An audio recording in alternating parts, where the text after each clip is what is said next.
Doctor Mohan Yadav ji के नेतृत्व में भारतीय जनता पार्टी सरकार की प्राथमिकता में सदैव प्रदेश के अधिकारी कर्मचारी रहे हैं, चाहे केंद्र के समान डीए देने की बात हो या संविदा कर्मी, आउटसोर्स, अतिथि शिक्षक, अतिथि विद्वान और सभी तरह के अन्य। हेलो नमस्कार, समाचार में आपका स्वागत। हम आपको बहुत ही महत्वपूर्ण जानकारी देने वाले हैं। अतिथि शिक्षकों को लेकर, आउटसोर्स अस्थायी कर्मचारियों को लेकर सभी आंदोलन कर रहे हैं और सभी ने मोर्चा खोल दिया है शासन के खिलाफ। इनका कहना है कि समान कार्य समान वेतन दिया जाए, क्योंकि शासन की ओर से समान कार्य समान वेतन नहीं दिया जा रहा है और इनने स्थायीकरण की मांग की। ये सभी संगठन अपने अपने स्तर से आंदोलन कर रहे हैं पूरे प्रदेश भर से। तो बीजेपी प्रवक्ताओं का कहना है कि इनकी सभी की मांगें मानी जाएंगी और बहुत सी मांगें मान ली गई हैं, उनको नियमित किया जाएगा और समान कार्य समान वेतन दिया जाएगा, बीजेपी का कहना है। और विरोधी पार्टियों का कहना है कि सरकार इनके हित में कोई फैसला नहीं लेगी। तो मैं पूरी विस्तार से आपको जानकारी देने वाला हूं और वो लाइव वार्ता भी आपको सुनाने वाला हूं। नेशनल मीडिया पर जो डिबेट चल रही है उसमें बीजेपी, कांग्रेस और इनका अस्थायी कर्मचारियों क्या कह रहे हैं। तो आप वीडियो में बने रहें, वीडियो पूरा देखें। वीडियो अच्छा लगे तो लाइक और चैनल को सब्सक्राइब जरूर कर लें अपडेट पाने के लिए। बहुत स्वागत है आप सभी का। आप देख रहे हैं आपकी बात मध्य प्रदेश और मैं हूं अभिलाष मिश्रा। आज हम बात करेंगे मध्य प्रदेश के कर्मचारियों की जो लगातार हड़ताल कर रहे हैं, आंदोलन कर रहे हैं और अपनी मांगों को लेकर सड़क पर उतर रहे हैं।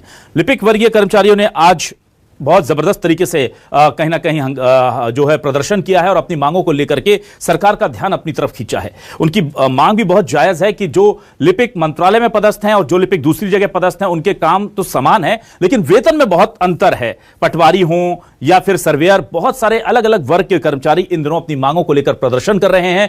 उनकी कौन सी मांगे जायज हैं, कौन सी गलत हैं, और अगर जायज मांगे हैं तो क्या सरकार उन्हें पूरा करने जा रही है। और अचानक ऐसा क्या हो गया है मध्य प्रदेश में कि बहुत सारे कर्मचारी संगठन आंदोलन कर रहे हैं। इसी मुद्दे पर करते हैं आज आपकी बात।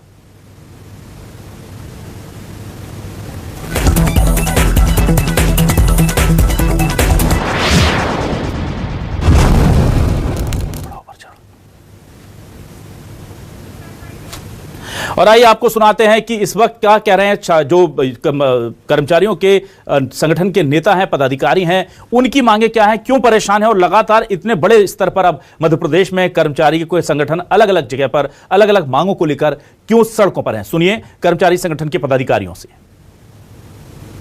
पहले जो नियम थे उसमें कोई भी कर्म अनुकंपा साथी को नौकरी से नहीं निकाला जाता था।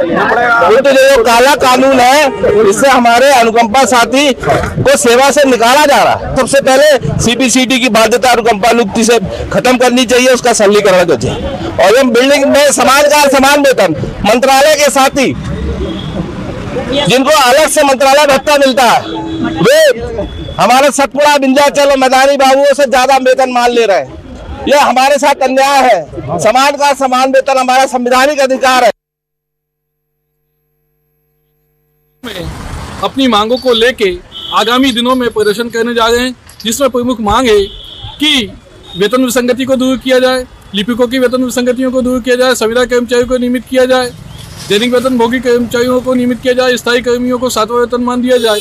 ऐसी मांगों को लेकर पूरे प्रदेश के सभी कर्मचारी लामबंद हो गए। जब देश के अंदर एक देश एक चुनाव की बात होती है तो सभी एक पद, एक कर्मचारी, एक वेतन की मांग, तो उसका निर्णय क्यों नहीं होता है। वहीं इस मुद्दे पर अब कहीं ना कहीं कांग्रेस हमलावर हो गई है बीजेपी पर और बीजेपी कह रही है कि हम हमेशा कर्मचारियों के हितों को साधते रहे हैं, आगे भी कर्मचारियों के साथ खड़े रहेंगे।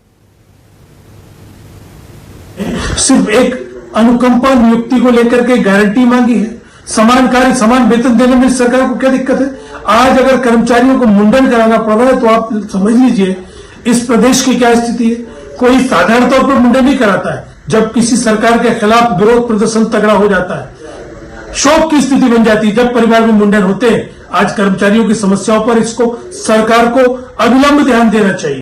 मध्य प्रदेश में डॉक्टर मोहन यादव जी के नेतृत्व में भारतीय जनता पार्टी सरकार की प्राथमिकता में सदैव प्रदेश के अधिकारी कर्मचारी रहे हैं, चाहे केंद्र के समान डीए देने की बात हो या संविदा कर्मी, आउटसोर्स, अतिथि शिक्षक, अतिथि विद्वान और सभी तरह के अन्य कर्मचारी अधिकारियों के हितों में सरकार द्वारा लगातार निर्णय लिए गए हैं। अभी भी जिस तरह की मांगे की जा रही हैं, सरकार उन पर सहानुभूति पूर्वक विचार करेगी। सभी अधिकारी कर्मचारियों से हमारी अपील है कि सरकार के ऊपर विश्वास विश्वास रखें, भारतीय जनता पार्टी सरकार उनकी सभी जायज मांगों को पूरा करने की दिशा में आगे बढ़ेगी। आइए सीधे रुक करूंगा अपने खास मेहमानों का। मेरे साथ इस वक्त जुड़ गए हैं बीजेपी से वरिष्ठ नेता प्रवक्ता अजय धवले जी, बहुत स्वागत करूंगा उनका। मेरे साथ कांग्रेस से वरिष्ठ नेता और प्रवक्ता जितेंद्र मिश्र जी जुड़ गए। जितेंद्र जी का भी स्वागत है। एमपी द्विवेदी, संरक्षक मध्य प्रदेश लिपिकीय वर्ग शासकीय कर्मचारी संघ हमारे साथ जुड़ गए हैं, वो उनका भी स्वागत करूंगा। और रमेश राठौर जी, उपाध्यक्ष कर्मचारी अधिकारी संयुक्त मोर्चा के हमारे साथ जुड़े हैं, उनका भी स्वागत करता हूं। द्विवेदी जी, सबसे पहले आपके पास आता हूं। बड़ी मांग मैं देख रहा था कि दो मांगे आप लोगों की बड़ी है। एक तो अनुकंपा नियुक्ति जैसे मामलों में सीपीसीटी का नाम लेकर के कई लोगों को नौकरी से निकाला गया, उसको लेकर आपका आक्रोश है। अनुकंपा नियुक्ति के प्रकरणों में सीपीसीटी की बाध्यता को खत्म करने की आपकी मांग है। और दूसरी, समान काम समान वेतन। क्या सरकार की तरफ से अब तक रिस्पांस आ रहा है और क्या आपको लगता है कि भेदभाव हो रहा है आपके साथ? इस प्रदेश में कर्मचारी और अधिकारी हैं, उनकी मांगे हैं, सबकी विभिन्न प्रकार की मांगे हैं और सब जायज मांगे हैं। लेकिन लिपिकों के साथ में जो वर्तमान में एक अन्याय हो रहा है, दो मांगे हैं, दोनों मांगे बड़ी आश्चर्यजनक स्थिति कर्मचारियों की सरकार ने बना दिया। एक तो सीपीसीटी है। सीपीसीटी में क्या था, पहले भी सहायक ग्रेड 3 में नियुक्ति होती थी और अभी भी नियुक्ति हो रही।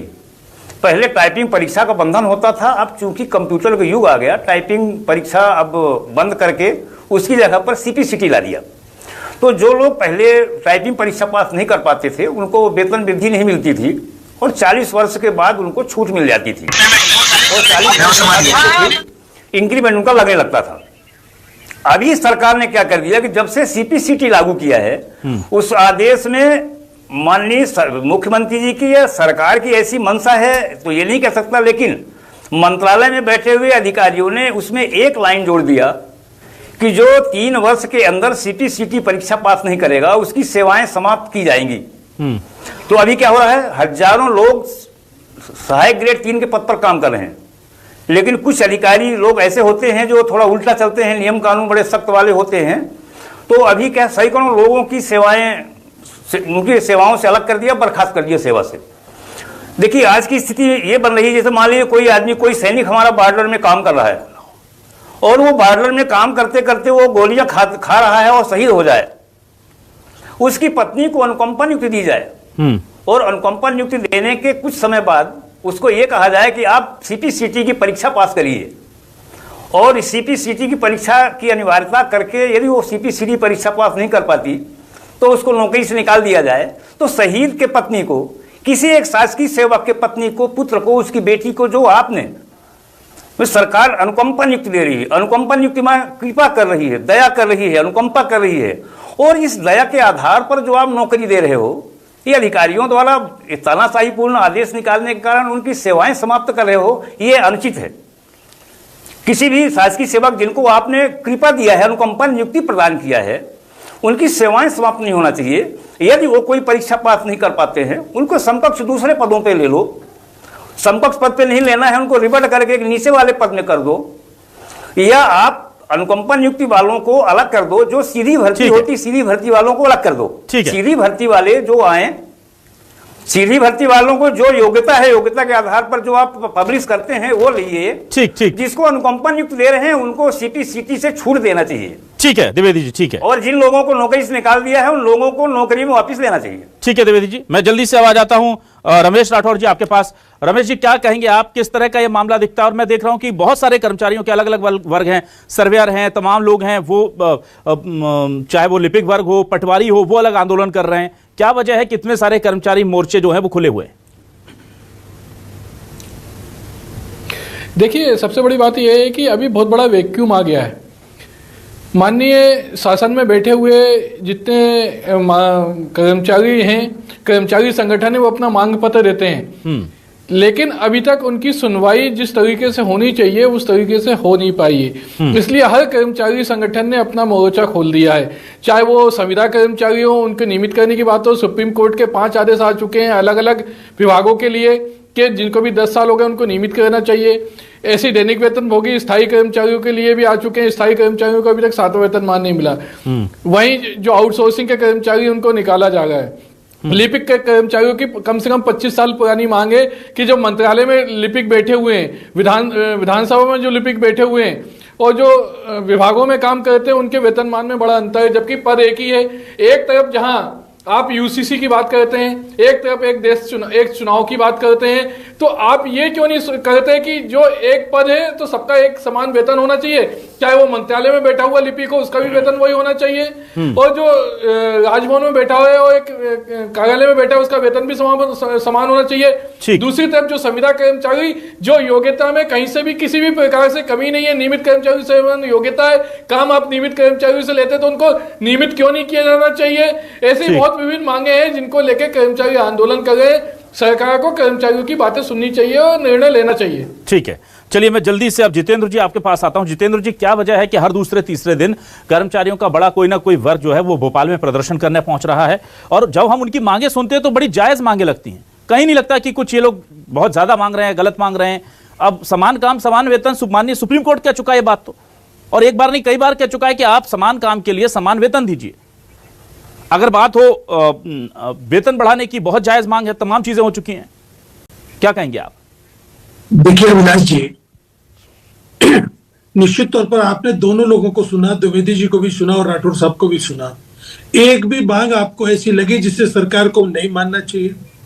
कोई ये मंत्री पद नहीं मांग रहे, ये कोई सरकार की कुर्सी पर कब्जा करने नहीं जा रहे।